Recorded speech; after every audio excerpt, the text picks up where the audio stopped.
الصحراء الغربية قضية تصفية استعمار. إن من قتل مليون شهيد أو أكثر جزائري هي فرنسا وليس المغرب.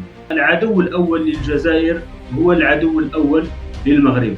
فالتاريخ يجعلنا نفكر بهذا المنطق. السلام عليكم، مرحبا بالجميع في حلقة جديدة على قناتنا خبر وتاريخ.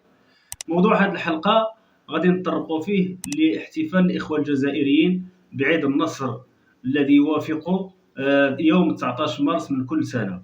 هو عيد نصر للمجاهدين الجزائريين، وهو عيد نصر لمجاهدي معركة إسلي. معركة إسلي اللي هي معركة خاضها الجنود والمجاهدين المغاربة ضد المستعمر الفرنسي، وضد القائد أو الجنرال قائد القوات الفرنسية الجنرال بيجو في منطقة إسلي قرب وجدة.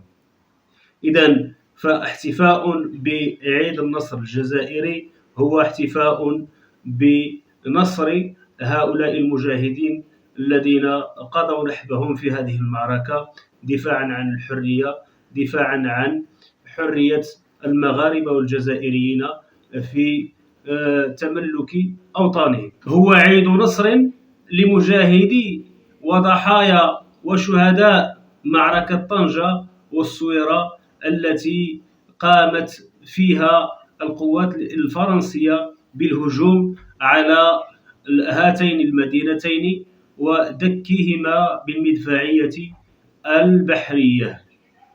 فقد سقط في هذه المدينة، مدينة طنجة ومدينة الصويرة، ضحايا وشهداء جراء هذه الهجمة الشرسة التي كانت تروم من ورائها فرنسا محاولة لفت انتباه المغرب للجهة الغربية قصد الدخول وقصد تشتيت القوات المغربية والدخول من الجهة الشرقية وخوض معركة اللي هي معركة إسلي قرب مدينة وجدة.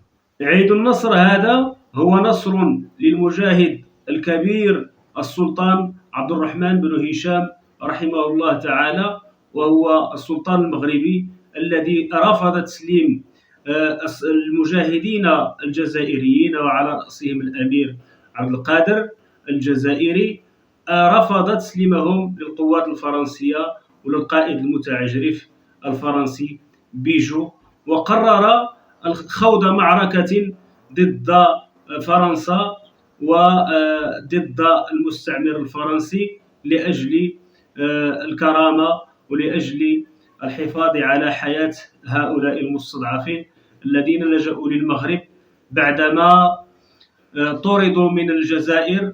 لجأوا إلى أو احتموا بجبال بشرق مدينة وجدة واحتموا بها لأجل إعادة الاستعداد أو إعداد العدة وجمع العتاد للهجوم مرة أخرى على القوات الفرنسية المستعمرة بالجزائر.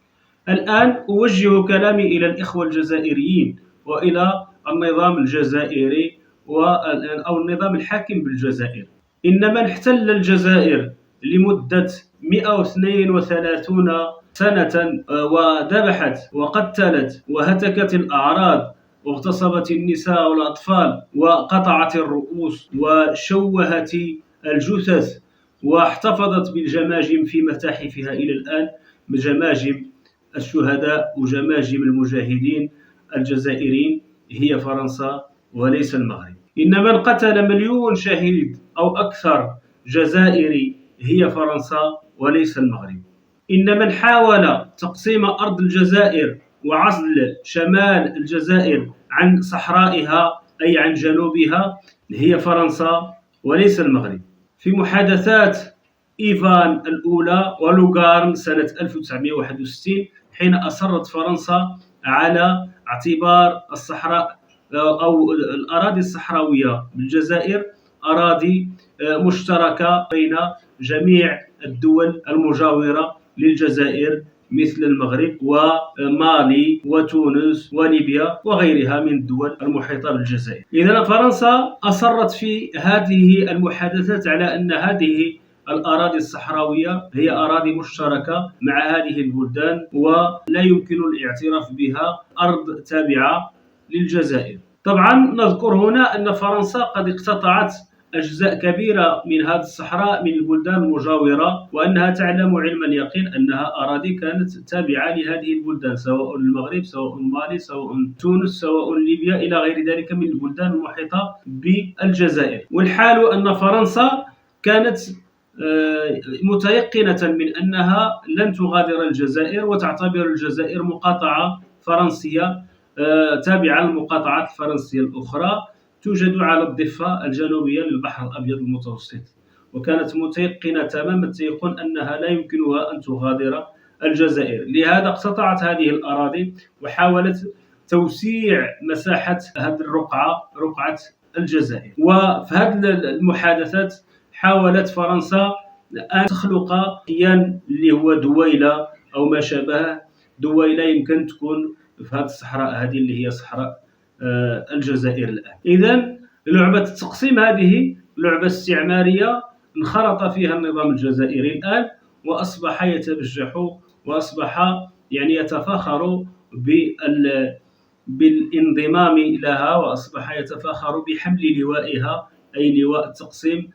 تقسيم بلاد المسلمين وخاصة المغرب إلى أجزاء صغيرة جدا يسهل الفتك بها ويسهل الاستيلاء عليها من لدن المستعمر أو من لدن من يطمع في بلاد المسلمين. إذن في الجزائر انخرطت في خطة فرنسا اللعينة هذه، وأصبحت الآن تفاخر بكونها تدافع عن هذا المطلب اللي هو مطلب تقسيم الأراضي المغربية بين شمال وجنوب، بين شمال وصحراء. وهنا يمكننا نشوفوا التصريح ديال الرئيس تبون في هذا الإطار هذا اللي هو محاولة الانخراط في هذه اللعبة الاستعمارية.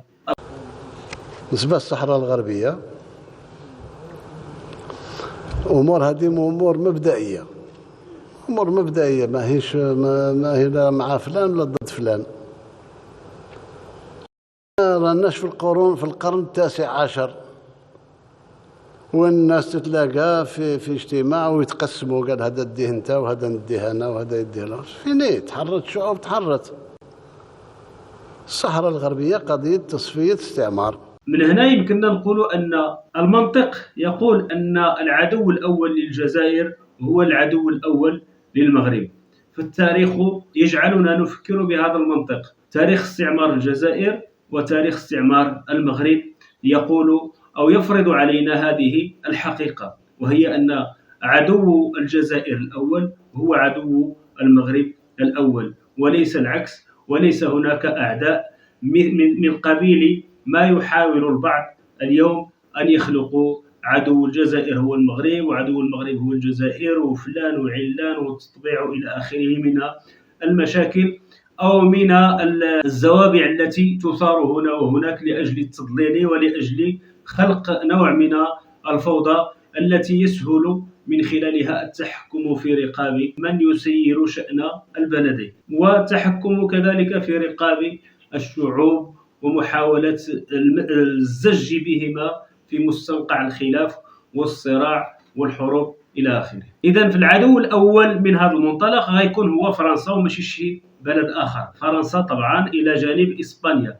هنا يمكننا نذكروا واحد الاستفتاء كانت قامت به إسبانيا في وقت سابق، وموجود لمن يريد البحث عنه في شبكة الإنترنت، أنهم قاموا باستفتاء من هو العدو الذي يخيفكم أو العدو الأول الذي يخيف الإسبانيين، فكانت نسبة تقريبا 62% لتشير لأن المغاربة هم العدو الأول وهم العدو الذي يخيف الإسبانيين، وليس أمريكا وليس شيء آخر، المغاربة. هذه الحقيقة ينبغي أن نذكر بها الإخوة الجزائريين، وينبغي أن نذكر بها النظام الجزائري الذي أصبح يخبط خط عشواء ولا يفرق بين العدو والصديق، أو على الأقل انقلب منطقه رأسا على عقب في التمييز بين الأصدقاء والأعداء. غير مؤخرا نجد أن فرنسا تتدخل بشكل سافر في الشؤون الداخلية للدولة الجزائرية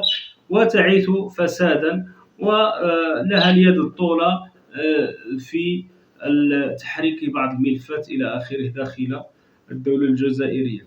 كذلك نجد أن فرنسا قد استطاعت من خلال عملائها داخل الجزائر من تهريب مواطنة جزائرية عبر الأراضي التونسية إلى فرنسا، وأنه هذا حدث معروف قد تم التطرق له والحديث عنه، وتأثرت العلاقة الفرنسية الجزائرية بهذه الحادثة وهذا التدخل السافر. هنا ينبغي أن نشير إلى أن التطبيع الخطير والأخطر الذي يمكن أن نعتبره أخطر من التطبيع مع إسرائيل هو التطبيع مع فرنسا. فرنسا التي قتلت أكثر من 1,000,000 شهيد جزائري، فرنسا التي اغتصبت النساء وقتلت الأطفال وهتكت الأعراض واستغلت الخيرات وعمرت في الجزائر أكثر من قرن ونصف تقريبا. التطبيع الحقيقي هو أن نطبع مع هكذا عدو ومع هكذا بلاد اللي هي فرنسا.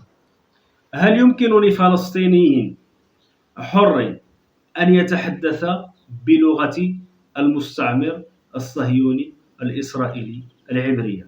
واش يمكن الفلسطيني غير يخطأ ويتحدث لنا بشي لغة أو يتحدث لنا بلغة المستعمر الصهيوني الإسرائيلي العبرية؟ تحدث لنا أمام وسائل الإعلام ويعطينا شي تصريح مخلط فيه شوية العربية وشوية ديال العبرية. يمكن السيادة الرئيس الداعم للمقاومة والمناهض للتطبيع؟ لا يمكن أبدا. إذا التطبيع الحقيقي هو أن تطبع مع لغة العدو الذي استعمرك لقرن ونصف.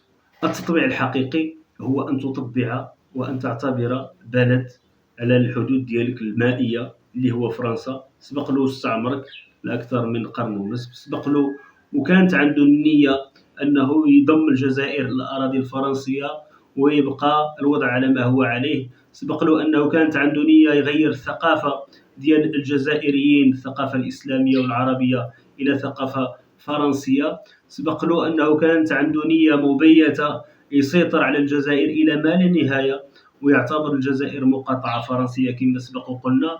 سبق لهم وسبق لهم يعني بلد له سوابق كبيرة جدا وكثيرة ولا تعد ولا تحصى في الاعتداء والعداوة المباشرة للجزائر.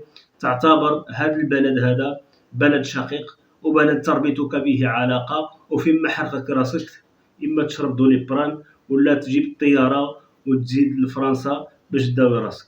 هذا هو التطبيع الذي يرفضه الشعب الجزائري ويرفضه كل حر في الجزائر وخارج الجزائر. المغرب بلد شقيق للجزائر، المغرب بلد لا يمكنه إلا أن يكون الجدار الذي يحمي الجزائر، كما كان أجدادنا وأسلافنا حماة للجزائر من الجهة الغربية ومساندين ومحتضنين للمجاهدين الجزائريين، وكانوا يضحون بأرواحهم في سبيل حماية المجاهدين الجزائريين والأمير عبد القادر وغيره من المجاهدين الجزائريين. إذن المغرب وتاريخ المغرب يشهد بأنه بلد خاوة، بلد الأخوة، بلد المساندة، بلد الذراع اليمنى أو اليسرى أو الذراع التي تحمي الجزائر وليس الذراع التي تحمل السكين لطعن الجزائر. ختاما أهنئ الشعب الجزائري مرة أخرى بعيد النصر الوطني، وأهنئ كل الأمة الإسلامية بهذا النصر الكبير على المستعمر الفرنسي، وأدعوكم إلى الاشتراك في القناة ودعمنا لأجل تقديم المزيد من المواد التاريخية والأخبار التي لها علاقة بحياتنا اليومية، وأدعوكم إلى تشجيعنا بالضغط على زر الإعجاب ومشاركة هذا المحتوى مع جميع الأصدقاء. شكرا لكم والسلام عليكم.